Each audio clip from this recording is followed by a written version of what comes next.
Republican candidate for Cook County State's Attorney getting an endorsement from a civil rights icon, the Reverend Jesse Jackson Sr., throwing his support behind Republican Bob Fioretti. Jackson says the candidate has been a champion of the African-American community through his work as an alderman and attorney. Jesse Jackson was also critical of the Democrat running in the race, Eileen O'Neill Burke, saying when she worked as assistant state's attorney, she was involved in what he calls the unfair prosecution of an 11-year-old African-American boy. We know that we have involved a man has a unique sense of integrity, a community servant. I am honored to have an endorsement by an icon in the civil rights field. In a statement, a spokesperson for O'Neill Burke said a lifelong Democrat and Judge Eileen O'Neill Burke looks forward to working with Rainbow Push and the community when she's elected state's attorney. All right, so I found this article, a little bit about what happened with this case. So the Black leaders stepped up for Harris. So this is the dude, if you recall, who was running against Eileen Burke, and he lost by about 1,500. So this is from earlier this year. Black leaders in Cook County are stepping up to support Cook County State's Attorney candidate Clayton Harris in the wake of news reports alleging his opponent, former Illinois appellate judge Eileen O'Neill Burke, prosecuted a 10-year-old black boy. So that's it. So that's it. So that's enough. But when Cam did that to that woman with the truancy, and then the man that's wrongfully convicted, wait a minute, but y'all support her. So help me understand, where's the rhyme or reason? Where's the rhyme or reason? There's video after video after video after video showing where Cam went ahead with her policies that hurt Black and brown people. But this one case with Eileen Burke means that she's a racist, but Cam isn't. Got it, because she's allegedly Black. Got it. All right, so they only got the news reports recently. Interesting, because this is the man that they wanted. They wanted this man right here. And then Eileen came in, and then they was like, oh, no, she a racist. Bring that up real quick, right? All right, so down here it says, so according to the Sun-Times, during an open argument, Burke described how the boy confessed to detectives. He suddenly told police what really happened. He told officers he deleted her because he hated her. 7-year-old's name was AM in this case. AM in 1994 was convicted of first-degree red rum and sentenced to 5 years probation. He was 11 years old at the time. His attorneys appealed the conviction to an Illinois appellate court and the Illinois Supreme Court and lost before the U.S. District Judge, whoever, ruled his arrest was illegal and his confession was coerced. So because the police did something wrong, they're saying that it was wrong. They didn't say he didn't do it. They just said that because he had a forced confession, allegedly, as a child, that's why he got off. Let's make sure we understand that, because these people really want people to think that children aren't gremlins. Not all. And that they're not capable of doing these things. This was only earlier this year in 2024. How long have we been following Crime is Down?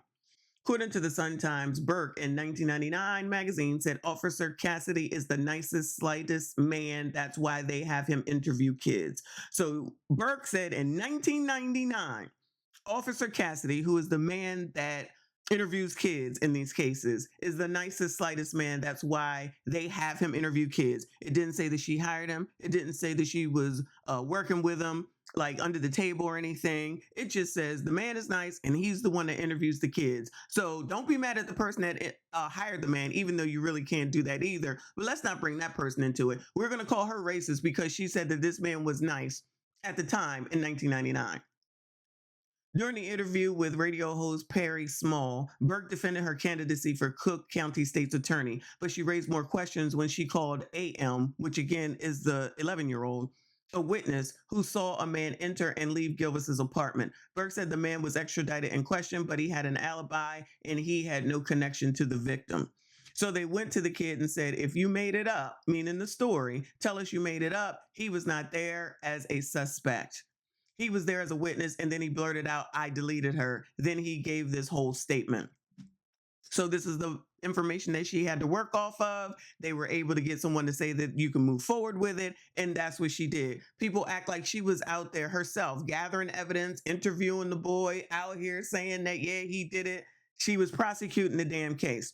So the kid came to juvenile court. He never alleged the statement was coerced. So that means that when she was during trial, he never said anything about anyone forcing him to do anything, and neither did his parents. I'm going to go ahead and assume, because I'm assuming that's who they really meant to begin with, right? So the kid came to juvenile court. He never alleged the statement was coerced. He made a statement to the police. His attorney never filed a motion to scrap the statement. There was never an allegation to that statement that statement was coerced, Burke told WVON. If I had known that the officer, Detective Cassidy, had a history of juvenile statements that were later found out to be coerced, but at that time, we had no allegations of that. We had no allegations coming down from the kid that the statement was coerced. His attorney didn't state the statement was coerced. None of that came up until 8 years later. So help me understand why no one is going after that young boy's attorney. How come no one is going after Cassidy? You're going after the wrong person for your stupid thought process that you're mad that this man didn't get elected or didn't get the nomination. So you want to drag her and say that she's racist. See, this is the stuff that I'm talking about. What you do makes no sense. This makes no damn sense.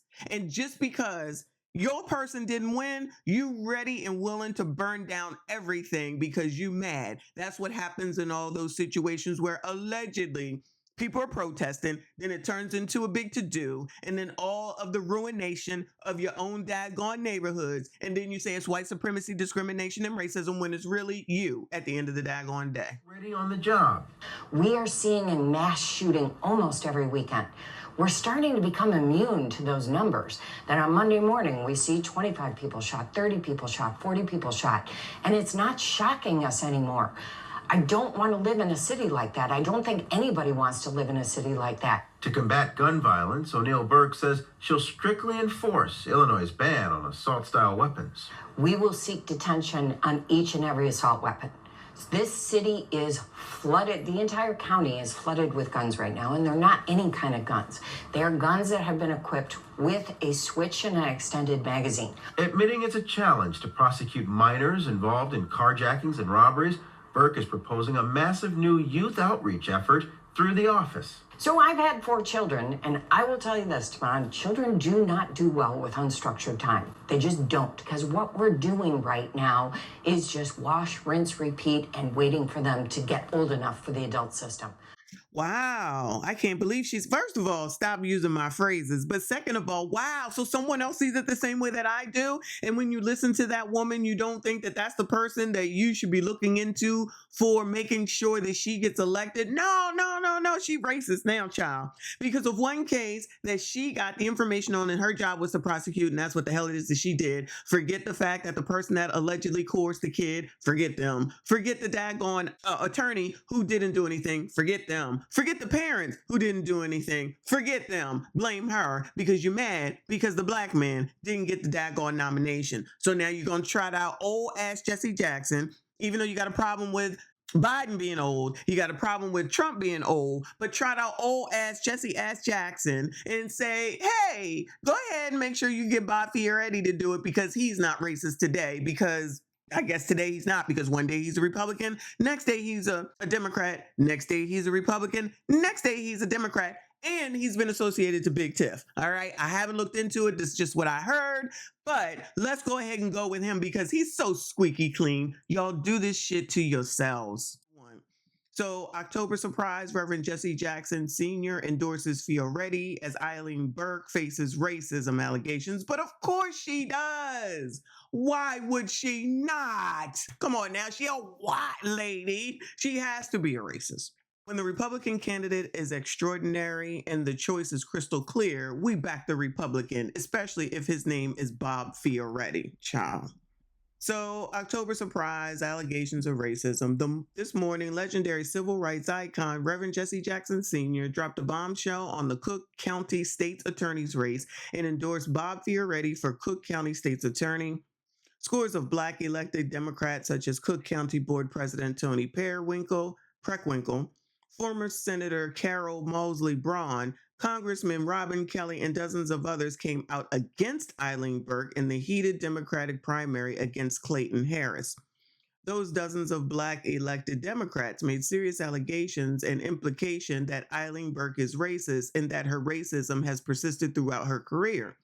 The endorsement from the foremost civil rights icon in contemporary history, American history, gave this statement. Now, Eileen's the one that's talking about crime. What's the worst problem in Illinois besides crime is politics. But after that, it's really crime. Every daggone weekend, every daggone night. And who does it affect the most now? Who does it affect the most? I'm sorry. Who does it affect the most? Black people. Disproportionately affected again. So you got your whole Democratic plantation. So you can change if you want to. So at the end of the day, Black people can change if they want to. Interesting that you can back the white man, though. You want to back the white man that's a Republican on top of it? Child, y'all are so all over the place. I can't take it anymore. Jesse said, "Today I proudly endorse Bob Fioretti for Cook County State's Attorney. Bob Fioretti has championed our community for many years as an advocate, a civil rights lawyer, an alderman, and a friend. Like former U.S. Senator Chuck Percy, Bob is a leader and advocate for fairness, equality, and diversity. We used to feed the Confederates and the poor. We used to have to go from Chicago to Mississippi, stepping to use the bathroom very carefully. Stopping, I meant. We won the battle against Southern New Orleans, L.A., Bill Connor from Birmingham, and former Senator Strom Thurmond. There was a lock on the minds of Confederates. As a civil rights lawyer, Bob has been a voice for the voiceless, defending the innocent, exonerating the wrongfully convicted, and fighting for what's right. As an alderman, Bob created more than 8,000 jobs for our community, fought for great schools against school closings, and started Operation Safe Passage to keep our kids safe. As our friend, when we need his help, Bob is there, always. He never asks about race, religion, money, or the zip code of those who need help. We know that Bob has always been on our side, and we are on his side. We need Bob Fioretti as Cook County State's Attorney.